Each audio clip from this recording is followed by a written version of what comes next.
This is the Voice of the Land podcast with your hosts, Kevin Arnold and Nick Paulus. Welcome on in to another episode of the Voice of the Land podcast. I am your host today, the main host here for us, Nick Paulus. Partner in crime, Kevan Arnold, is on assignment today. So obviously we had to bring in someone else. Obviously, we had to bring in the ham himself. Obviously, there we go. I mean, when I got the phone call, I got all excited. Right, absolutely. Peter, and obviously shout out to Peter. We're all over the board already. Don't know how to lead. Apparently is what my wife says, who is right over there. So great opening start here for us. But once again, this is the Voice of the Land podcast. Welcome on in. We are presented by Vector Technical, the right person, the right job, the first time, as well as DP Construction for all your concrete needs. Call Tyler LaFrada at 330-217-4999. Like a brother, to me. I've known the guy for 20 years. He will hook you up. So no questions asked. Just give him a call. He is the go-to guy for any driveways, sidewalks, porches, anything you need. Solid work. Do you need any work around the house yet? Always. Give Tyler a call. Always. Once again, that number is 330-217-4999. DP Construction there for us. But once again, Peter Tellep behind the proverbial glasses, Kevin always likes to say. How's it going today, Pete? It's going well. It's been a good day. It's been a good day. There we go. It's been a good day.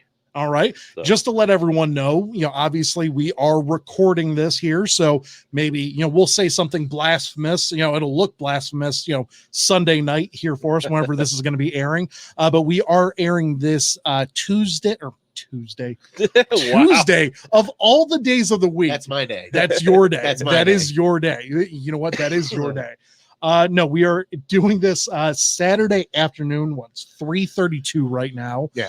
So we're getting this all going. But once again, Kevin's out. Got to bring in the ham. Jared Bates, how's it going? Thank you very much. Thanks for having me, bud. I'm so excited. Absolutely. I knew I was going to get the phone call sometime. I just didn't know when. Right. Yeah. And so soon, right? It was real close. I was on your podcast, yes. Illegal Ham to the Face, and it just loved being on with you guys. Bri, Vinny, it was great time. We were at Mulligan's. Yes. So shout out to Mulligan's. The potato skins, I still dream about those. I still have. You didn't hear the story about the wings? I took what was left over the wings home. Yeah. I came home after work and I was wanting them. I saw 3 bones on a plate. I looked at my wife and I'm like, what are you doing? What happened? She goes, shut up. All right. I'm like, fine. I'll just take what's left. Fair. Sorry, okay, that's honey. fair. Yeah. Well, I guess that's okay. That's allowed. Yeah. As what we say in our house, that's allowed. So, but once again, thank you very much for for stopping in. Peter, did we have can we pull up his information there for us? So everyone go and follow Jared here for us. It is coming up here in a second. There we go. Jared Bates, ham illegal. I am that fat guy. Describe why, people call you that fat guy, because clearly you're not fat. Chubby. Yeah, fluffy. Yeah, we'll go. But you're not fat. So no.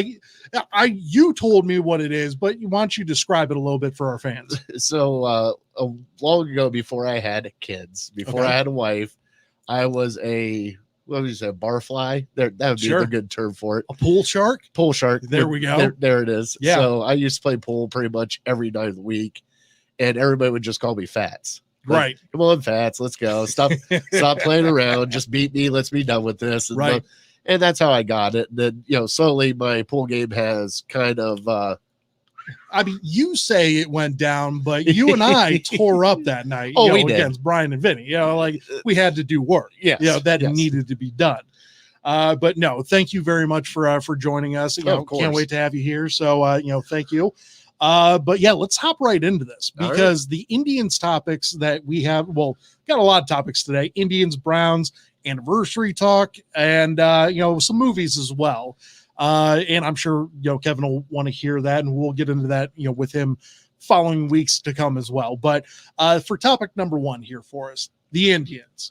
The Indians have been somewhat great and somewhat sucky this year. They've been a very meddling team with my feelings. Oh, yeah. Okay, because like going into this year, I didn't expect the world. I'm not saying like, oh, like we have the Padres roster or the Dodgers roster. I'm expecting huge things. I was expecting 500 baseball. They've surprised me a little bit, but then with some of their losses, it's mind-boggling. The fact that you lose 2 or 3 to the Orioles, that blew my mind. It literally the last place Orioles. That one hurt me a little bit. That one killed my confidence a lot. However, they have brought up one Bobby Bradley. Yes. Someone that I've been promoting for a very long time on this show and as well as ESPN Cleveland, saying that Bobby Bradley needed to be brought up after spring training because he was the most qualified. He was the best player out there, for first base. It blew my mind that Tito didn't bring him up, but I was like, you know what? Tito knows this ball club better than I do. The front office rarely makes mistakes. But it was clearly a mistake by the front office as well as Tito. If he had a hand in it, and obviously had to, he's the manager. Yeah. Not bringing up Bobby Bradley sooner. The guy's hitting it's been 3 games. Okay. We need to calm down a little bit, but it's been 3 games. He's had like 15 plate appearances. He's batting 400 with a couple of home runs, a couple of RBI. He's looking really good. What do you say to my point that if we would have brought up Bobby Bradley from the very start of this, we're 4 games back in the division from the White Sox. Yeah. I think you are tied or leading this division. It would be close. We had Justin Latta on with us last week. Okay. And we were talking about this. And what it was at the time you have Bobby Bradley down there. And at the time we had Jake Bauers up. Right. You had to see what you had Jake Bauers. I mean, he's young. Obviously, it wasn't much because we just traded him to the Mariners. Right. But at that point in time, you had to see what you had with Bauers before, because you still got Bradley under a decent enough contract that he can sit wait. But also, at that point in time, now Bradley knows that the spot's his. There's nobody else's. It is his. Right. So now he has the confidence not to look over his shoulder, not to start freaking out or panicking if he strikes out or if he, does something stupid that, they're going to pull me again and they're going to bring in this guy. Nope, not anymore. It's his, and it's his to begin with. But at the beginning, though, I don't think they could have. The one I was surprised they didn't pull up was Owen Miller, who was tearing the cover off the ball during spring training. And I thought they might bring him up as a bat just to help out. And they didn't bring him up till later. And now he's lacking confidence. He's not hitting the ball that well. So for me, Bobby Bradley, he's shown pop. We've seen the pop. We've heard of the pop, especially in not just spring training, but the AAA affiliates and everything like that. I think he's been in AAA for 6 years, and out of those 6 years, he's led AAA in home runs 4 times. Like, you have a bat. Yeah. And what's the one thing that you're missing from this Cleveland lineup for the last couple of years? A bat. Yeah. Something you absolutely need to have in this hit or miss society that we're living in for Major League Baseball right now. And that's exactly what it is. No one hits for average anymore. No. No one's Ichiro. There's no Tony Gwynns out there. No. There's not even Pete Roses that'll get you a slapstick hit every once in a while. Well, right now, Zimmer's doing that just to get on base. Right. And that's the thing. It's so rare, though, to see something like that because it feels like everyone's just swinging for the fences. And I get it. The old mantra, chicks dig the long ball. I get that. But I don't think chicks dig 150 strikeouts, in 80 games. No one likes that. However, saying that, we know Bobby Bradley is going to strike out. But you got to take the good with the bad. And I guess my whole point is that I've seen so much potential just from his bat alone that I start questioning what Tito or the front office was thinking, because I understand that Jake Bauers ran out of options. Yeah. Okay. But he clearly wasn't the guy that won the spring, the spring training. In spring training, Bobby was hitting 308. With a couple of home runs and 11 or 7 or 11 RBI. I can't remember what it was, but he was smoking the ball. Like he was doing really well. It bothers me that the best man didn't win the job. And like, I guess that's life. You know, like not every best, greatest person in their sport, gets the opportunity of a lifetime like that. And maybe it just took a little bit longer for them to see that, but that sort of bothers me. Does it bother you? A little bit, but also you got to realize is it a money thing? Like I didn't know the arbitration and the extra year, probably, but that sort of bothers me because like they always say like, oh, we want to try and win a championship. We're trying to win. We're trying to do this. Like if you would do that, you bring up the right people. Yeah, I can't argue with you there. Yeah, I mean, I would like to. Well, thank you, but I can't. The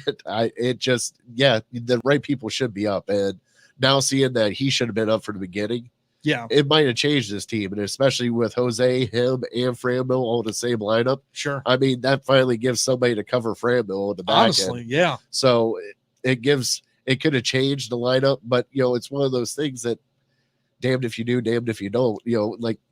If he would have came up and been horrible, we would have shipped him down to AAA. Right. But if he would have stayed longevity, would he still be batting like this? Yeah. Like, and that's a solid point. I mean, because once again, it's only 15 at bats that we've seen, so it's not a whole lot that we have going on, like large, huge picture, big picture. We don't have a whole lot to go off of. It's a very small sample size. But once again, like, I mean, you just see the excitement that he brings to the ball club. Like, I'm cool with that. Yeah. Like I'm totally fine with someone doing that. Like, I can't stand watching this team with like Yu Chang out there or once again, Jake Bauers. And like, it sounded like I was hating on Yu Chang and Jake Bauers all day, today on the Saturday sports show that we had at ESPN 850. But I'm sorry, it was bad. Like Bobby Bradley needed to be up here 2 months ago. Like that's what it should have been. It shouldn't have taken you 60 games to see that sort of potential. And people will come at me and say like, oh, well, they sent him down to the minors and he was batting like 197 in the minors. The kid's heart was broken. Like had you told him like, hey, you got the job, I think he does better as the pro as compared to what he did in AAA. Because you tell the kid like, hey, yeah, like, you know what? Yeah, you're up here. Let's get you ready. Like, okay, cool. He has no one to look over his shoulder. He'd be fine. I think it clears his mind. It just makes everything a little bit more simple, I think. Yeah. I'm excited to see what happens from here on out. Yeah. I think that, do you think that with this move, do you think it's too late for them? I mean, they're only 4 games out, so it's not. That's a week. Games. Yeah, that's a week. It could change in a week. Like one series could change it all. The thing that scares me a little bit is the starting pitching because the back end's kind of shaky at best. Little suspect on the back end. But yeah, what's really nice about it though is they've seen that they have to hit. They have been hitting now, right? And we'll see what happens at the trade deadline. I mean, they could be buyers, they could be sellers, who knows? But something will happen at the trade deadline. I just don't know exactly what it is. It won't be anything major, obviously, nothing major, right? But it'll be a couple of sly little moves that they normally do at the trade deadline to bring in somebody that might help them out a little bit. And just to wrap it up here for us, like, I really do believe that this team has the potential to make that playoff push. I don't think it's a championship roster, just the offense itself, unless a couple of people really turn their seasons around. I don't think that it's a championship roster. I think you have 2 Cy Young contenders, and that bullpen is nasty. Karinchak, Clase, I mean, Wickren even every once in a while has does it. Brian Shaw. Brian Shaw has redeemed himself somewhat. I mean, let's go easy. He has. Come on. No, I think he's done really well as well. So, but yeah, no. So I just wanted to put that little bow on it. I think that there is possibility here for us. You need to add a couple extra bats. You need to get a little bit more out of this team. Tito's the right guy to do that. So we're going to wrap it up with that topic here for us. When we come back, we are going to be talking Browns mini camp is coming up. Overrated, underrated players here for us. Stay tuned. Whether you're looking to hire new talent or start a new career, Vector Technical has you covered. Vector Technical is a 28-year-old staffing firm that has helped thousands of job seekers advance in their career with reputable partners throughout Northeastern Ohio. Vector Technical is more than just a temp agency. With an above-average hire-in rate of 1 in 4 candidates, Vector works hard to connect the right person with the right opportunity the first time. Vector Technical hires for skilled manufacturing and light industrial work and is sure to have a career that you've been looking for. To learn more, visit our website at www.vectortechnicalinc.com. And welcome back. This is the Voice of the Land podcast here for us. Jared Bates, illegal ham to the face. How's it going? It's going. Kevan Arnold is on assignment here for you. People that missed the first segment, once again, he is on assignment. He will be back next week, I believe. Are we planning on doing a podcast next week? Are you on assignment next week? Am I on assignment next week? Am I? I think it's 2 weeks. Is it 2 weeks? Yeah, in 2 weeks, I'm going to San Diego, which I can't wait for. Oh, that should be exciting. It's going to be a lot of fun. Let's see if my fat ass can sit in the plane seat. We'll see. So I It'll think be fun. I'll keep you posted. I think Kevan will be back then. Okay. So perfect. There we go. Take some pictures of the food for me. The food in San Diego? Oh, no doubt. The first time, and once again, we'll get to the Browns topics here in a second. This is an organic segment here that we got going on, though. Food segment, obviously huge with the food. Love it. We were talking about the potato skins earlier. What was the fried zucchini? Oh, yeah. I don't like zucchini. I don't like a whole lot of veggies, obviously. But the fried zucchini was epic. I know. And she didn't believe me. My wife is over in the corner. She was like, there's no way you had fried zucchini. I was like, it was damn good. Normally you get like the little zucchini fries. Yeah. They actually had slices. Things were like a foot long. It was awesome. They were great. Shout out Mulligan's Bar. Once again, San Diego, the moment we get off the plane, because I used to live in San Diego. Okay. So the moment we get off the plane, it's going to be like midnight. So there's this one little burrito taco shop that I used to go to all the time. Now, a little inebriated some of the times, but this burrito, it's called the Californian burrito. Everyone's, heard of, whatever, but these have I'm talking guac, sour cream. They have French fries in them. Like, this thing is as big as my forearm. There we go. Whichever one. It's as big as my forearm. They are so good. As soon as we hop off the plane, I already told her, it's like, we're renting the car. We're heading straight to Kalima's. We're grabbing those. We're heading back to the hotel. And that's going to be our midnight snack there. So, shout out Kalima's if you want to sponsor us 3,000 miles away. Browns mini camp is starting here for us. We just finished up OTAs. It was such a non-monumental thing here for us. Like, the defensive players showed up like at least one day. Like John Johnson said, he showed up because he's the new guy. He needs to learn the playbook. He needs to learn the ins and outs of people. He needs to be surrounded by the culture. Is basically what he was saying, and that's great. That's great to see, and I love everything about John Johnson. I think he is going to be a stud. I think he's going to be wearing that captain patch.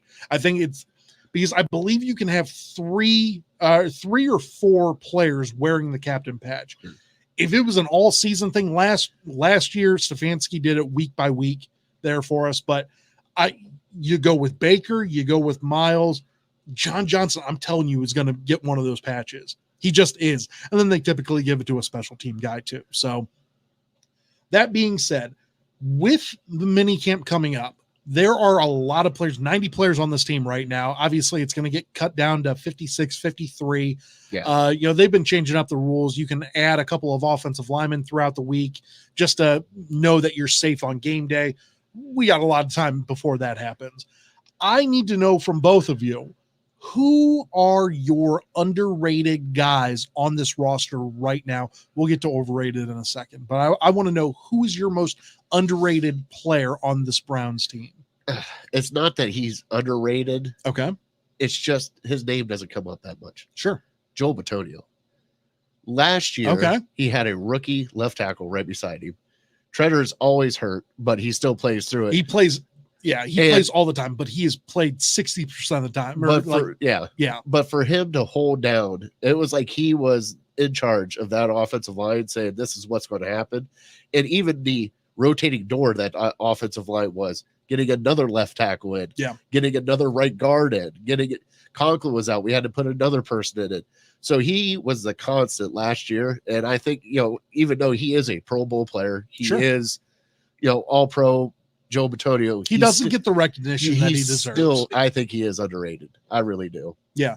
And Joel, I mean, I love Joel Bitonio, but I do think that he's probably, I think he's the third best player on that line. Well, yeah. Because I do believe, I think Wyatt Teller's a stud.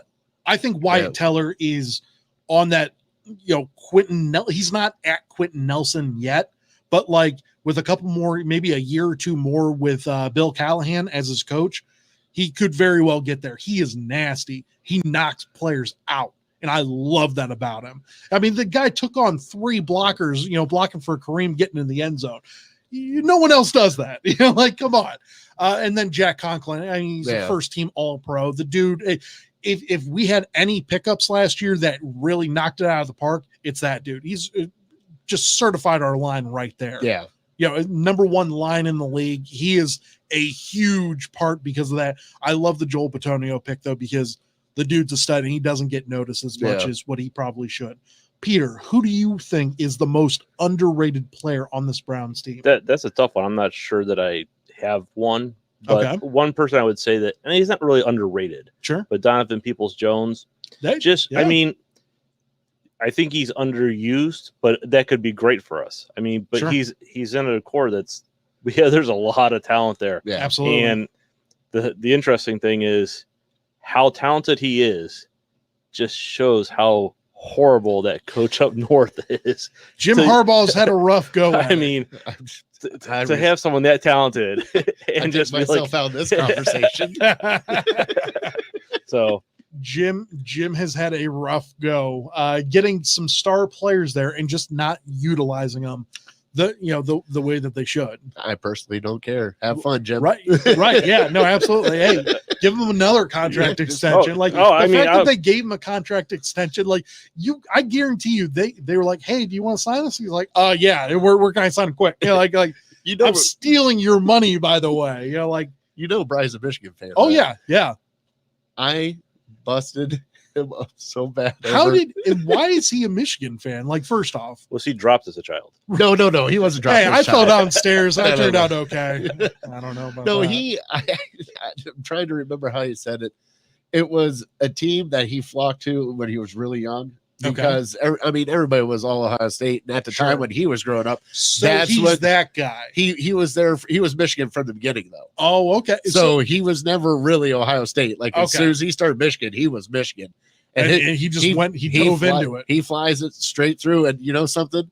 It's fun because he can actually have a conversation about it and not get upset about it. So, at this point in time, I don't think you can. You realize Michigan just sucks. Yeah. It's unfortunate for you as a fan. Yeah.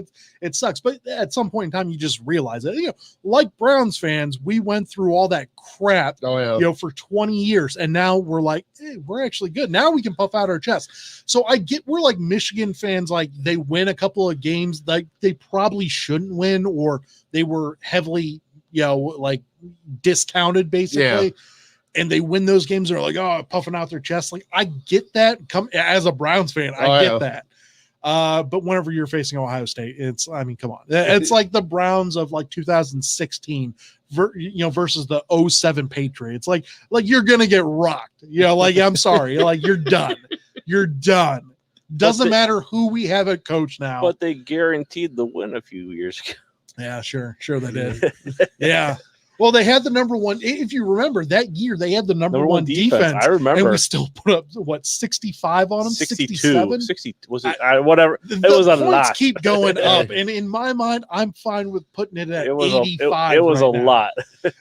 I asked this question the other day on RBS. What do you think the score would have been had they played last year? Because obviously Michigan canceled due to COVID, and I'm not saying they were scared or anything. I think it was a real thing. I think that it was a real thing. They had players out. They couldn't. You're giving that look. I want to give people the benefit of the doubt, even if it is Michigan. I want to give them the benefit of the doubt because I think that's a coward move. If that was true, that you had maybe one or two, and you're like, okay, whatever, like that's a coward move. I don't think that that's what happened, but at the same time, like I think that the Buckeyes would have put 90 on them, like a simple 90. I think they want to. That's the thing. Right. Oh yeah, no doubt. They want to. Yeah. It doesn't matter if they get to it or not. What do you think, Peter? Well, I remember we talked about this before before COVID and everything, and I think they would have hung 90 on them. I mean, they were fired up. Didn't Ryan Day come out and said he was going to put 100 on them? I think he did. Didn't he? Yeah, he said he was going to drop 100. Yeah. Drop a hundy on it. I think is what he said, which is just the most baller thing you can say. And you know what? Back it up. Oh, yeah. And like that's the best part about it. But that's the thing is I think Ryan Day's teams could back that up. So they might lose every other game, but they hang 100 on Michigan. I mean, and Ryan Day is like, he is such a dedicated coach. And I'm not saying Urban wasn't. Okay, Urban, if anything, Urban was amazing at the rivalry stuff. He would promote Ohio State versus, that's why he's 7-0. That's why he is 7-0 versus Michigan, and every opportunity that he had, he put up points on them. He just ran up the score, and I love that about Urban. Well, that light switch started with Tressel. It did. Oh, absolutely. I think Tressel went I think he went 9-1 or we've only lost one game in the last 20 years, or 2 games in the last 20 years. Yeah.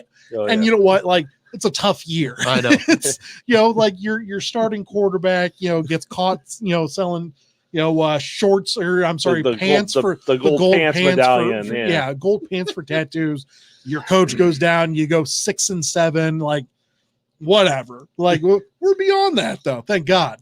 That being said, getting back to the underrated Donovan Peoples-Jones, great choice. I'm going to go on the defensive line. Not a lot of people have given him a whole lot of love. I love Jordan Elliott. I think Jordan Elliott is a stud in the making. They liked him coming out of college. Now, he didn't get a whole lot of playing time. I think he had like 15 tackles on the year, no sacks, but he's not really the sack artist guy. He's not Aaron Donald, but he's going to dedicate his life to stopping anything that comes near him. And I guarantee you, he's going to give it all. I think he wins the starting job. I think it's going to be him and, probably Malik Jackson, maybe, right there in the middle. But I think that it's going to be them, maybe Andrew Billings. It's going to be a lot of guys on that defensive line. Tommy Togiai, Buckeye there for us. I love him. Marvin Wilson. I'm really intrigued by what he does. The kid from Florida State that was a first-round pick last year, deemed a first-round pick and then went undrafted. That blew my mind. That's Brian's favorite pick, right there. Is it? Yeah. And Marvin Wilson is a stud from what they're saying. From, Cleveland Browns Daily, Zagura, Bo Bishop. They're like, he's a dude. Yeah. He is a dude. And McDowell as well. McDowell is 6'9". The guy is a different animal. So you put all those guys on the defensive line with Clowney, Tack McKinley, and Miles, obviously, you got a lot of issues. Real quick here for us, I want to go into the overrated player as well. Who do you have as overrated? Austin Hooper. Oh, okay.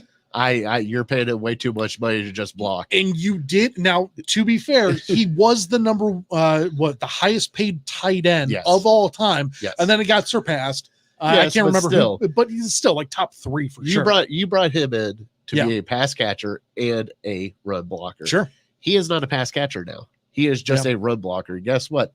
You can find those anywhere. True. I need you to catch the ball, dude. And I need you to catch it for 100 yards to free up our other wide receivers. And that's completely fair. I like that pick because I think Hooper played like an all-pro down in Atlanta, but Atlanta's offense is that air raid sort of, hey, we're in a dome, nothing happens, nothing bad happens here, 28-3, but it's one of those things where they just don't they just aired it out all the time with Matt Ryan. Matt Ryan's stats, people rip on the guy. His stats are Hall of Fame level. Oh yeah. No doubt. He is going to make the Hall of Fame, I think. That's getting off topic. Borderline. You think borderline? I think borderline. Winning the MVP, I think, certified it. But but that's fair. That's fair. Peter, who do you have as most overrated on the Browns team? I have to agree with Hooper. Yeah, because I mean that's a lot of money that he's getting paid, and sure. You look at the tight end has to be able to catch the ball. I mean, he's got to be that out, right? When everything else is covered, you have to be able to go to him, and if you can't make a catch, I wish I could high five you right now. Get out of get the camera out of focus. I mean, the whole thing is you look at our receiving core, and we have a lot of like really highly rated guys, no doubt. But like Jarvis, bless him. Yeah, bless him. I mean, he makes amazing catches. He does. Beckham. I mean, a lot of people might say he's overrated. He's made amazing catches. Sure. And the reason he was out is because he basically laid it out to make that stop and got hurt. And how many guys that are top tier receivers would just be like, no, I'm not going to injure myself for that. You're right. It's only 7 points. Yeah. And to give Odell credit, because Baker overthrew him, the guy intercepted it, and he tried to chase him down. And I'll give Odell all the credit in the world for doing that. However, I am going to choose Odell as the most overrated. I think he can be really special. I've seen him be super special. Yeah. But the dude needs to be more consistent on the field. Yeah. And that's going to come with Baker and him meshing a little bit better. I'm really hoping it all comes together, down in Texas and everything sort of works itself out. I'm not saying I'm calling him overrated right now, reserving the right to say that he's properly rated as one of the top, because whenever we got him, everyone said he's a top 3, top 5 wide receiver in the league. I haven't seen that as a Browns player. I've seen flashes, the Dallas game, the Jets game, his second game with us. But outside of that, like, I haven't seen enough from him to go, you know what? Yeah, he's definitely that guy. I think it's still in there. There's no doubt. This roster is stacked and loaded everywhere.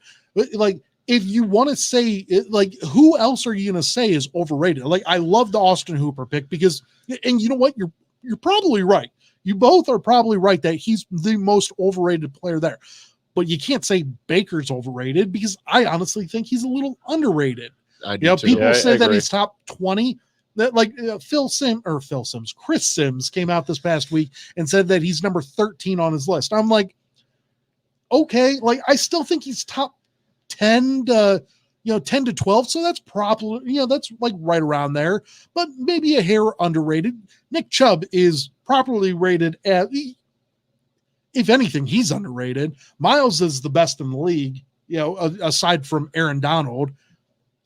I really don't know who else that you can really put on this list. Do we have a fullback still? Why don't we put that guy on there?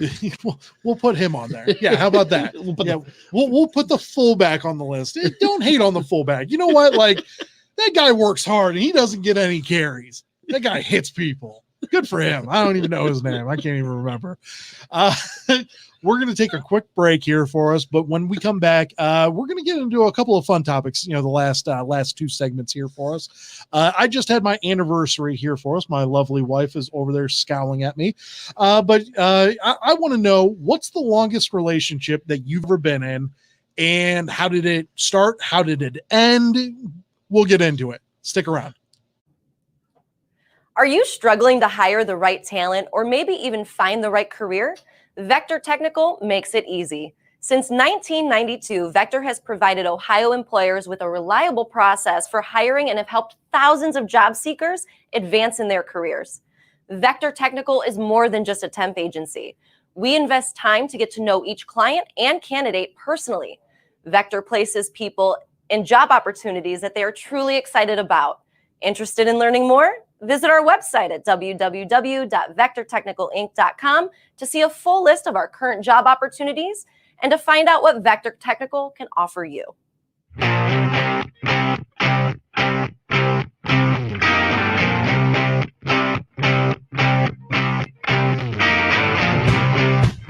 Get your gear at voiceoftheland.com/shop. And welcome back to the Voice of the Land podcast and live show here for us. I'm your host, Nick Paulus. Alongside me, special guest, Jared Bates. How's it going? It's going good. I'm loving it. There we go. Yeah, we're halfway through the show here for us. Peter Telp on the ones and twos there for us. So spinning the dial. But no, Kevan is out today. He is on assignment, as what we like to say in the business. But this segment here for us, I want to get into a little bit of a fun topic here. I just recently had my anniversary, 3-year anniversary here for us. Congratulations. Thank you. Yeah, I was waiting for that, by the way. So it's 3 years with my wonderful wife, Kelly. We've been together for about 5.5 total there for us. We got engaged pretty early, actually. I knew pretty much from the start. I'm not going to lie. Like, I'm on camera. I knew pretty much from the start that, I was going to marry her. Actually bought the ring about 6 weeks into our relationship. Proposed, or I'm sorry, it was about 2 months in. Proposed 6 months in, and then we waited about 1.5 years, and then we got married June 9th there for us in 2018. So down at Kent at the Overlook Grill. Beautiful place, great place. Had our anniversary dinner there last night, so it was a great time. I want to know, what you guys are all married men. Yes. You guys are both married, happily married here for us.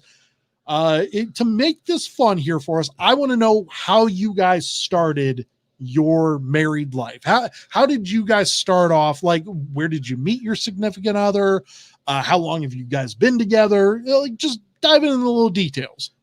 Peter, you want to go first? Sure, Peter, we'll start off with you. So I actually met my wife on Match.com. Nice. Okay. So let's see. We our first date was like May. I remember this. It's funny because my wife is great with dates and everything. Yeah. But May 10th of 2002 was like our first date, and she'll be like, "What, May 10th?" And I'm like, "That's our first date." She's like, "What, really?" She's like, she doesn't remember it. Short anniversaries, like she knows we have all these nieces and nephews. She knows everyone's birthdays, and I'm like, but she can't remember that date for whatever reason. So you got that one. I got that one. She has to get 1,000 other ones. So we met on Match. We dated for a couple of years. We got married in 2005. Okay. We were engaged for over a year, and my wife was fantastic because we didn't want to spend like a ton of money on a wedding, but we wanted to have the traditional like Catholic wedding in the church and everything. So we found out we could get married on Friday afternoon. Okay. And so we did a Friday afternoon wedding, which was kind of great because we could invite like a lot of people because we knew a lot of people wouldn't be able to make it. Yeah. So we wouldn't hurt anyone's feelings. There you go. But we knew that we could keep it relatively small. And because it was a Friday, it's like the venue was cheaper. Oh yeah. Like everything was cheaper. The limo was cheaper. Literally everything was cheaper. And we did cheat a little bit because we did our pictures before the ceremony. Okay. So, but we had the photographer there. So like when I first saw her in her dress and everything, that was all. You got the first look. We got the first look pics and everything. And a friend of mine, we took our wedding pictures at her house. She has a beautiful house up right on the lake. Nice. And it's amazing because we looked and we're like, oh, the cultural gardens and the botanical gardens, and it's like you think the word wedding. Oh yeah, and like the price doubles. It's you insane. Say the word wedding, and the price triples. Oh, it's crazy. Yeah.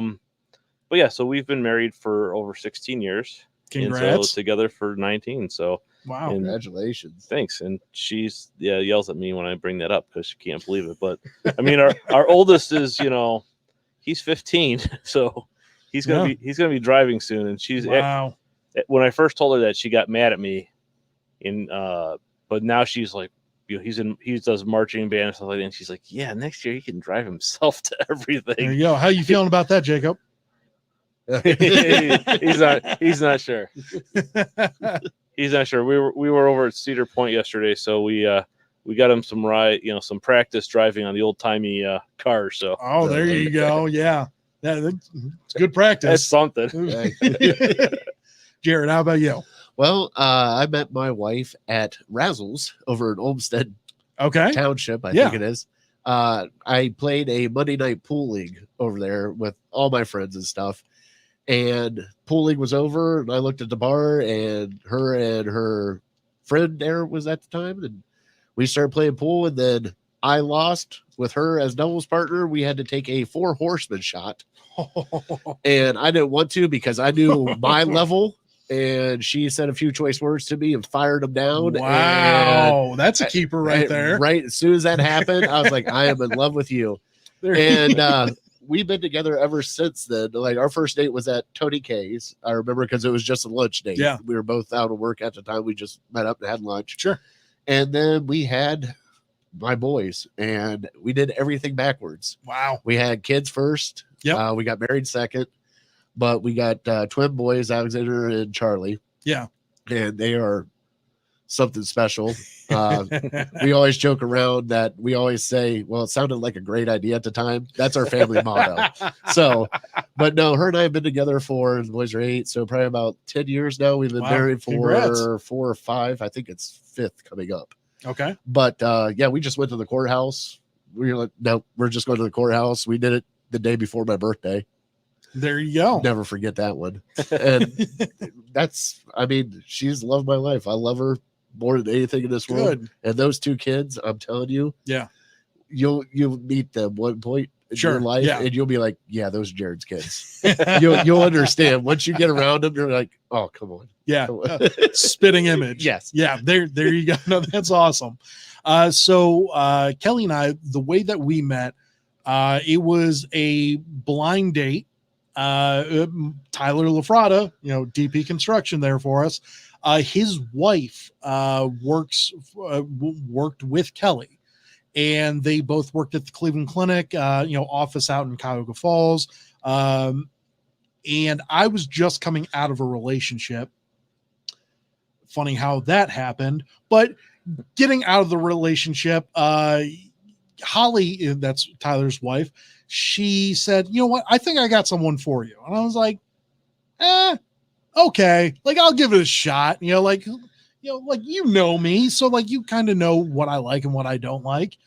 And Kelly and I, we started, texting back and forth. We ended up, calling and we set up a time. Now we were supposed to meet at, I will not say the bar's nickname, but River City is its actual name, but it's River, So like that's the bar name. That's the Podunk Bar down in Cuyahoga Falls. It is that high school bar, the quintessential high school bar where like everyone comes back home for homecoming weekend. And you're like, hey, what's up? I haven't seen you since high school. Like that's that place. So I was like, you know what? Like, hey, let's have let's go grab a drink there. And we both went to the same school. She actually hung out with like my sister and stuff back in the day, but like we never really knew each other. We never, it just very close circles, but they never really connected.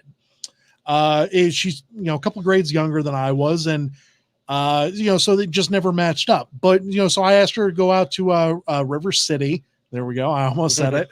But we went out there, or I went out there and the bar was packed. I'm telling you, packed. It was beyond belief. It was at like 4 p.m. like at 4 p.m. on a Saturday. I'm like, we'll get in, we'll have a couple of drinks, and if it leads to something, we'll go from there. If not, we won't be wasting each other's time, whatever.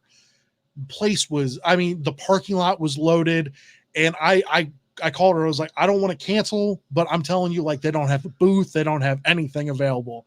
I ordered a drink, but just in case like you wanted to switch, she's like, okay, well, do you know another place? Dominic's is the go-to bar for me. So that's where I used to do karaoke. So I'm like, absolutely, let's go to Dom's. So I finished my drink. I literally pounded my drink, got in my car. Don't drink and drive, people. I'm telling you, it was one drink. It was one drink. I was fine. Promise you. PSA over. We get to Dominic's, which is like 5 minutes away. We go to Dominic's, and Kelly walks in. And I was just like, hi, like all, hey, how's it going? And we had this just great, amazing conversation, and just like it felt like it went on for like 30 seconds. And then you look down and it's like 9:30. I'm like, it's been 4 hours. My God, Yeah. like what the hell just happened? And she was talking about how like she was in a bowling league, and like I used to bowl like a long time ago, but like it's been a while. But she's very competitive. I was like, oh, I can kick your ass. And, like, no doubt. She was like, Nick, you don't want this. Like, you don't want this. I will school you. I was like, come on. Went to, I believe it was Stonehenge. So down in the fall, shout out Stonehenge if you want to sponsor us, we're open. But we go out there and we bowl like 8 games, and she beat me the first 7. Domination. Beat me probably 220 to like 160, 170 on average, just kicking my ass.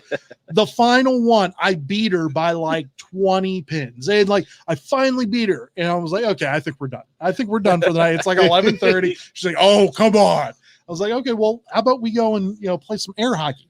But mind you, I had an air hockey table growing up. No one can beat me at air hockey. I will say that as a pure on, dead on fact. No one in this world can beat me at air hockey. That being said, we go and play air hockey. I dominate like 8-0, 8-0. And we played air hockey and we played some console hockey. So it was a lot of fun. It was a solid night. They had dropped her off at her house. I was a gentleman. Yeah, I was a gentleman, but it was a solid night. And like I said, we've been together ever since. I love her more than anything else in the world. There's video evidence of this, by the way. So just in case you ever need to see it. So no, but love her to death, and would do anything for her. And I'm sure you guys would do the same. So see, we have a policy in my house that something happens, somebody's going down the steps. Right. I think we have that policy as well. So I am surprised every morning when I wake up that I do not have a pillow over my face.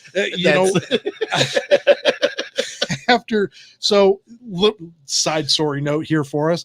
Right before we got here, I do like a little side gig. I do, like meter readings, water meter readings for a couple of different places.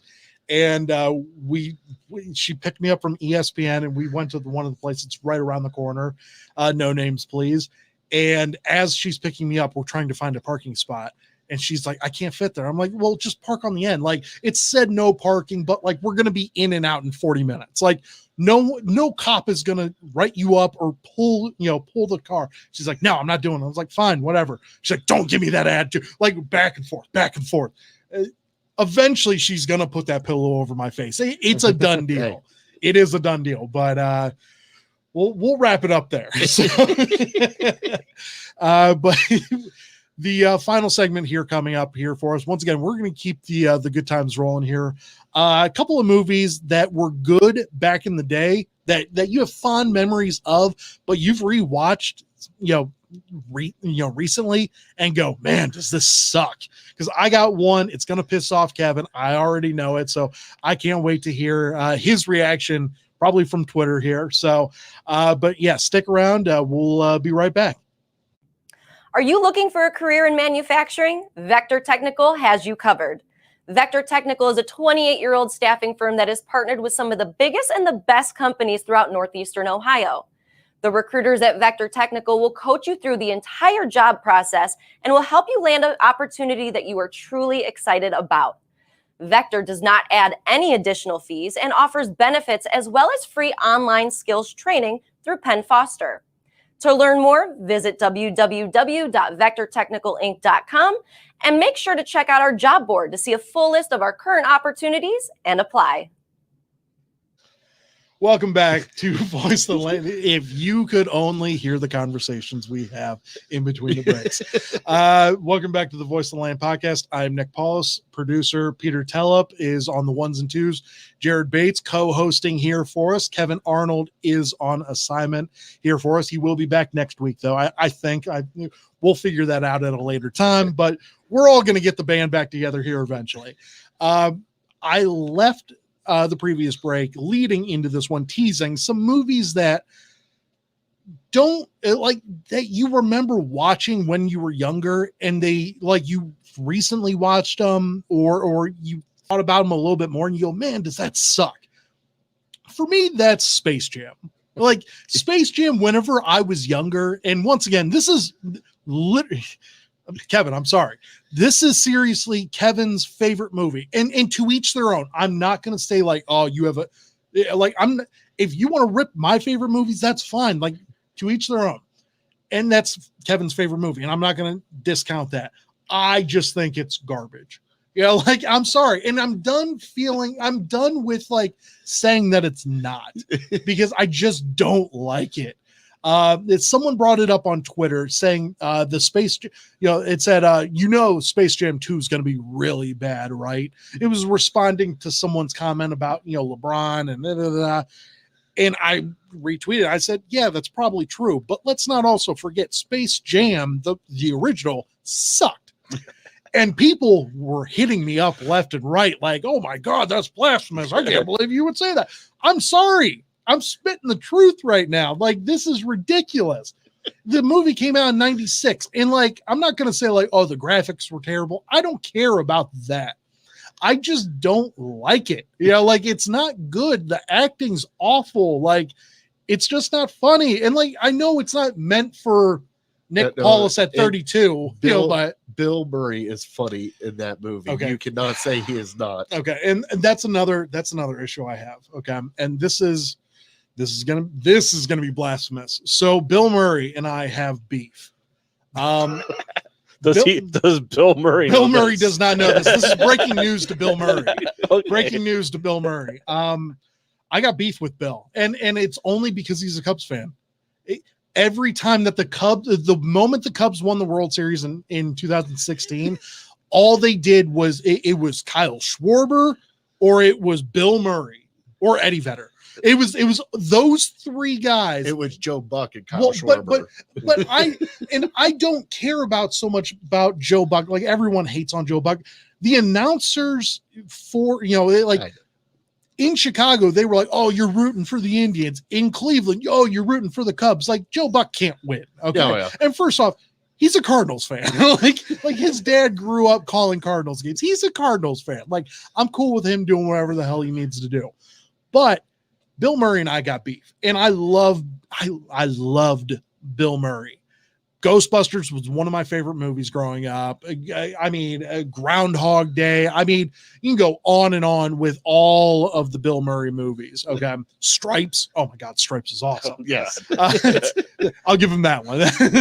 That's so great. What about Bob? My kids love that movie. What about Bob's good? I'm not a huge fan of it, but like I see the intrigue for it. Yeah. Like I'm just surprised my kids love it as much as they do. Right. Joe's 10. He's like, can we watch What About Bob? I'm like, okay. Sure. Yeah, absolutely. Yeah, for sure.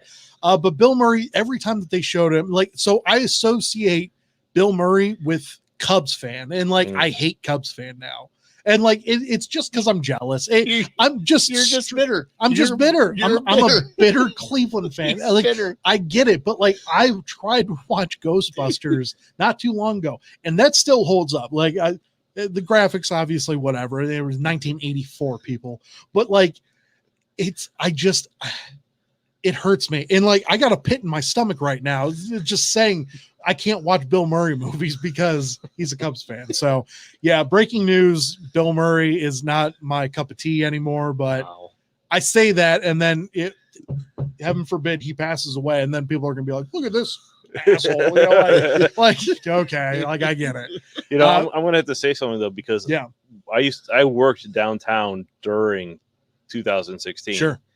And our office was right down the street from Progressive Field. Okay. So the day after Game 7, me and one of my coworkers went to breakfast across the street from our office. Yeah. And it was filled with Cubs fans. And honestly, they were some of the nicest people.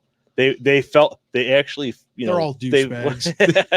They felt, they were happy that they won, but they felt bad that they beat us because they knew the suffering. Well, you know, so I get it. What? Like, I get that. The only the only one that I'm cool with is Matt Fishman, my boss. So, like, huge Cubs fan. He is. All right. So well, I'll give Matt a pass. I mean, how could they even be bitter though? Because at that point in time, even Cleveland was going to end a streak, or Chicago was going to end a streak. But from what you're saying, they're like, hey, we feel for you. Right, like right. that. Yeah, okay. they were happy that they won, but they were like, we're sorry that we had to beat you.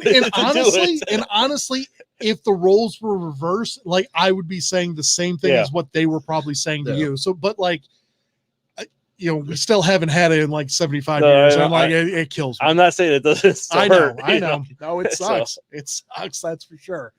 But once again, that movie for me that I've watched time and time again, whenever I was younger, grown up, and I'm like, man, does this suck? That right there, for sure, Space Jam. Also, for my generation, and like, this is going to really rock some people, Power Rangers. Oh no, you can go ahead with that. No, but like you guys are a little bit older than me, but like I still watch Power Rangers. But like I'm saying, like the original Power Rangers, like, I thought was the greatest thing I've ever seen. And the Power Rangers, the movie, like, that's the title of the movie. Power Rangers, the movie. Ivan Ooze. To be fair, Ivan Ooze, great villain, but the entire plot, like, people are going to look at me and say, you bougie ass. Mm-hmm. And I get it, but like, the movie sucks. The movie sucks. The Megazoids suck in that. Like, they all suck. Yeah, I hate them all. My childhood was a sham. Like, this is bad. This is all bad here for me. I want to know, what are some movies that you guys grew up with that you're like, you know what, like, you've seen it recently or you remember it and you're like, man, that doesn't hold up. All right, so we have Disney Plus for the kids. Okay, yeah, because because you have to. Yeah, well, and then it's priority. Yeah. And some shows for dad. Of course, yeah, Mandalorian. Hell yeah. I've never watched it. Oh, blasphemy! I'm not a Star Wars guy. It's still it's a fantastic. It's still a really good show. So I have to watch it. I would give it a shot. Definitely. All right, so now I got. If you like action, it's really good. It follows the Star Wars trend, but like. It's a samurai Western movie. Exactly. That's exactly what it is. Okay. And if you like cute little green things, like Baby Yoda's kind of cool. So, but go on. I'll have to watch it. Yeah. So for me, the Big Green. Do you remember that movie? The soccer movie. Yeah. With Ham Porter as the goalie. Oh yeah. I love that movie as a kid. I watched the crap out of it, and I watch it now, and I'm like, no, can't do it. Yeah. Now, one that's held up the time for me. Sure. And it's my favorite movies of all time, The Mighty Ducks. That movie, I love all the Mighty Ducks. So it doesn't matter. I get into an argument with my friend Mark all the time with this.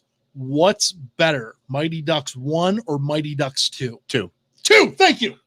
2. 2 is way better. The Knuckle Puck. The Knuckle Puck. You can't go wrong. That's the best thing. The Knuckle Puck is awesome. He said the first one's better? He said the first one. Oh, because of Conway? I think come on. God. Screw you.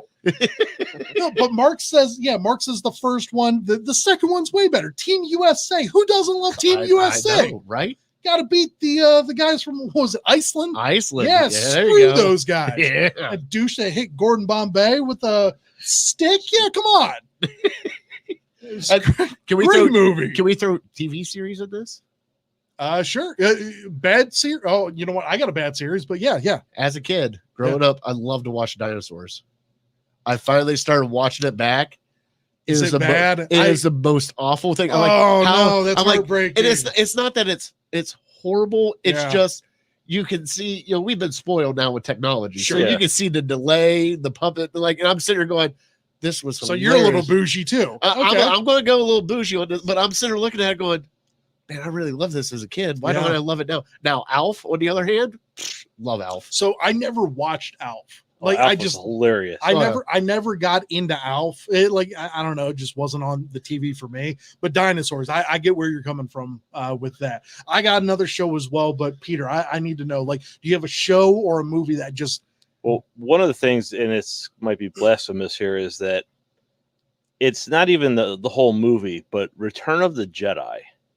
I like the movie, but when it treading on look at me. when it gets to on water. When it gets Careful. to the Ewoks.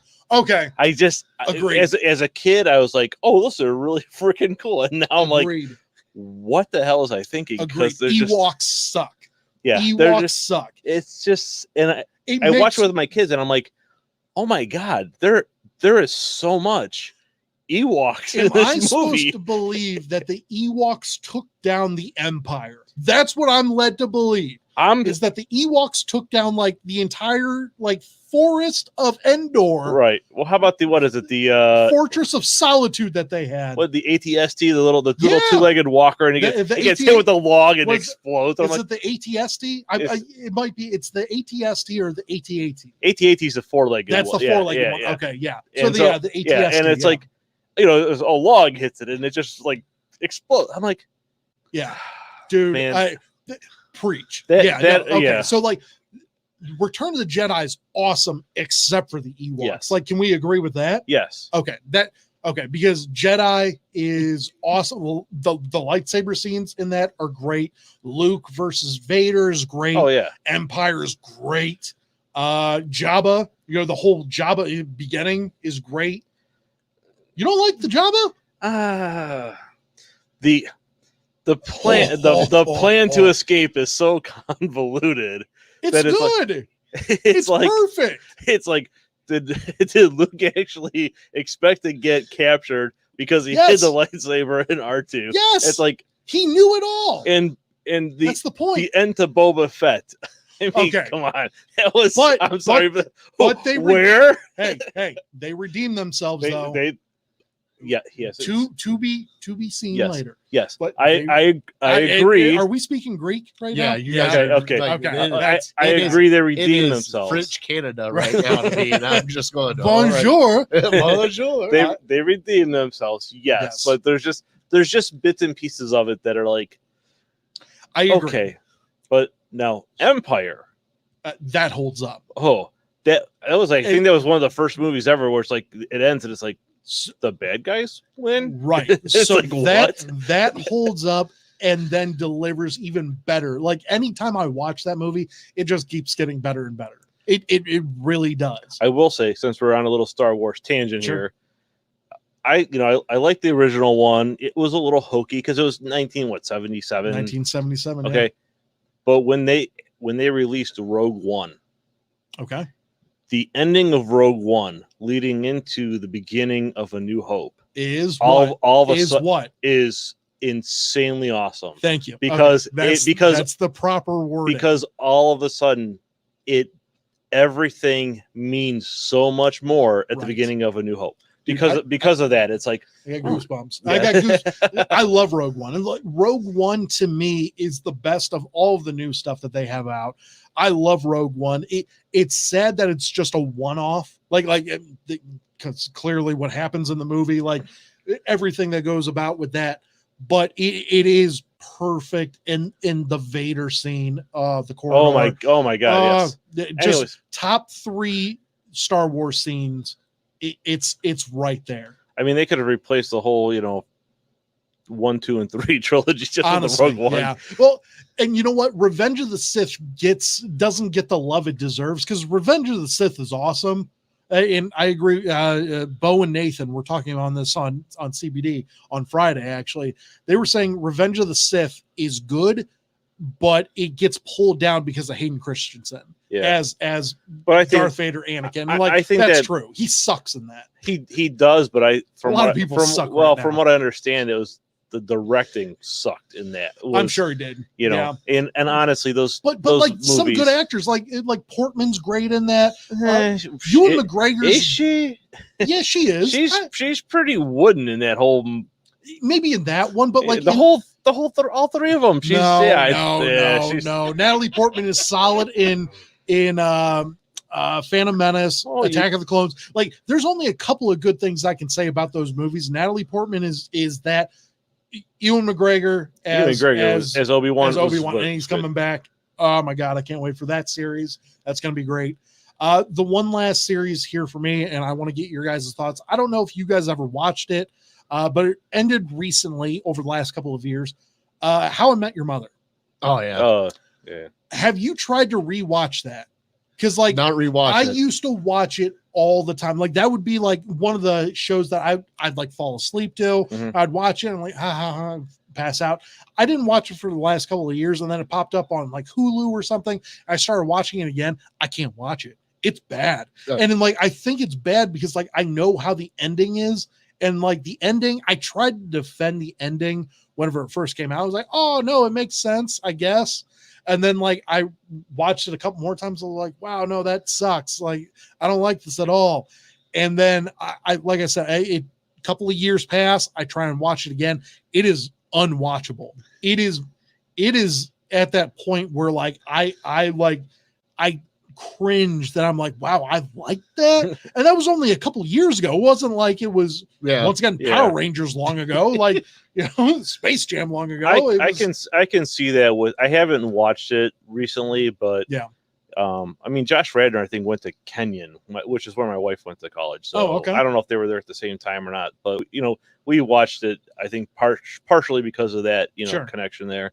And people hate Ted Mosby, but like he's a douche. Well, there's a lot of like fan theories. Douche. Yeah. Oh yeah, no, it's I told Kelly this morning. I was like, I chose violence this morning. Yeah, you did. There are a lot of like fan theories out there, and I think one of them was talking about that Barney. That the reason Barney was such a womanizer was that was really Ted. But since he's telling the story, he's kind of projecting all of like his really crappy qualities onto someone else because he's telling think about it, he's telling the story to his kids. Sure. Hey kids, here's all the women I hooked up with before I met your mother. And there are moments where he does do that in the show where he's like, oh, like the sandwich thing, like when they're smoking weed and they're like, oh no, we had sandwiches, right? Like they switch it up a little bit. So like, that makes sense. It is I like the premise. I think it kind of like, I don't know, got lost along the way somewhere. I think it's 9 seasons long. The first 8 seasons, I remember thinking that it was some of the best television out there. And then that 9th season, I think, is what killed it because it's shot over a 3-day time frame. Barney and Robin's wedding. And you're like, you go the entire, like, they just wrap it up in just it was just a bad way. It didn't sit well with me. So yeah, I yelled at my wife over that one. Did you? I'm like, you made me watch all this till this crappy ending. I'm out. Yeah. Well, that's a topic for another day. I was series that the ending just man. And there's so many of those Game of Thrones. Like there's so Dexter. Oh my god. There's only 7 seasons of Game of Thrones, right? Oh, there are now. Yeah, that 8th one didn't happen. So my wife did not want to watch Game of Thrones. Okay. At all. So I got to watch it. And that was like my thing at night. I would just watch it. So we finally got to the end and I'm watching the ending and everything. And I'm like, the ending's over with. And I'm just sitting there. She goes, so how was it? I just walked outside, got in the car, and just left. Yep. Go to the bar, have a drink. Yeah. No, it was. I come back. She goes, what happened? I'm like, I don't know. Like, what happened? Like, did Bran is king? I don't know. Something somewhere. He had the best story. It makes no sense. But he didn't. He didn't. Yeah, like, if anyone, Arya had the best story. Oh, yeah. And, like, obviously, it should have been Jon Snow as the king because, let's be honest, dude came back to life and, like, that's badass. Yeah. And the guy, like, just can't be killed. Like, he is so good. And he stared down Battle of the Bastards. Like, oh, my God. No, that guy should have. He stared down a dragon. Yeah. He's like, what? What are you going to do? Yeah. Come on, dragon. Like, the dude's awesome. I love Jon Snow. I just wish, I just wish that they would have never made that last season. But you had to finish it. I get it. The Night King got totally screwed. Oh God, we got to end this. Yeah. Like this is we're already 9 minutes over here. I want to say I want to say thank you, Jared, of course, for hopping on with us. I know it was short notice here, but thank you very much for hopping on with us. Anytime. Give your plugs. I am that fat guy. I am on the Browns table, which something's happening. Yeah, soon, there you go. Also, Legal Ham in the Face, where me and my boys talk all Cleveland sports. Brian and Vinny, shout out. And then we once a month we go to a local spot here in Cleveland, show off the food that most people don't get to see. That, dive bars or what have you, so that they can get a good look at. Because some of my best food is dive bars. Oh, no doubt. And like when you call, you're like, oh, just give me some, French fries or that was like, the thing. Shut up. I was like, I'll do like mott sticks or like fries, like whatever. Like, because I know they have bar food. Yeah. So I was like, oh yeah, no, I didn't have the menu in front of me, but you're like, dude, I got you. I got you. And barbecue pulled pork potato skins. They were so good. So and they were boats. They weren't like little ones. They were literally half potatoes. Okay, wait a minute. So I had like 6 potatoes Nick, that night. Nick like mentioned the potato skins. He didn't say they were barbecued pulled pork. I did. That's a key piece of information. I did forget you to left mention that, but pulled pork barbecue. Oh, dude, it was good. It was good. When we were looking through the menu for you, I was like, he just wants French fries. He goes, you're not getting French. I'm like, no, I'm not getting them French fries. I'm like, let's go over here. You almost got buffalo chicken tater skins too. I was like, no, give him the barbecue. I think he'll like the barbecue. Hey, no, that Mulligan, shout out Mulligan's. But we've been to Mr. B's down the street on 130th. Okay, we're going to be at Rookies on July 6th. There you go. July 10th, we're going to be at the Top Dog tailgate for the City of Cleveland Dogs. And then after that, we'll be doing live shows every week, but we'll still only do our once a month live show out and about. So we got Mr. Divots coming up. We got a couple other places that if you guys know any place, hit us up. Because that's how we love food. There's places that we've never been to that you walk in, you're like, I don't know about this. And that's the thing. Like, you don't know until you like actually sit down and order the food. Like, if people know, like, spread the word, especially in post-COVID world. We got to know these places that are starting to pop back up again. Like, it's absolute must. That's why we started the show, is because we know the restaurant business got hurt the most, and Cleveland can pump out some bomb food. No so doubt. We try to travel everywhere for it. So come check us out. Find us on at Ham Illegal and at I Am That Fat Guy. There we go. You won't be disappointed. The topics we get into, trivia, they're great. The trivia that's always great. You and I went back and forth on the we did most wins against in the Super Bowl era there for it. It was a great time. I gave Bri the Eddie Harris trivia. Really? Major League. Okay. Because we were talking with Lad about doctoring the balls. Yeah. I'm like, name the 4 things they used to put on the ball. He goes, he had no idea. And I was like, Vaseline. No, it's not Vaseline. Spit, snot. There's snot. Crisco, Bardol, Vagisil. And if the host watching me close, I put a little jalapeno on my nose. Yep, that's right. So he had to name those. That's what it was. And he was so upset. You should see his face just drop, because I was like, hey, Vinny knows it. That's a good one. And I was like, Vinny knows it. He goes, no, Vinny doesn't know. I'm like, yeah, he does. Yeah, he does. Well, that is awesome. Once again, thank you so much for joining. Yeah, thank you, Peter. As always, thank you very much for holding it down here for it. A little all over the place here for us, but thank you guys so much for tuning in. Kevin will be back hosting here within the next week or two. We'll get that all knocked out. But once again, thank you so much for tuning in. This has been the Voice of the Land. See you.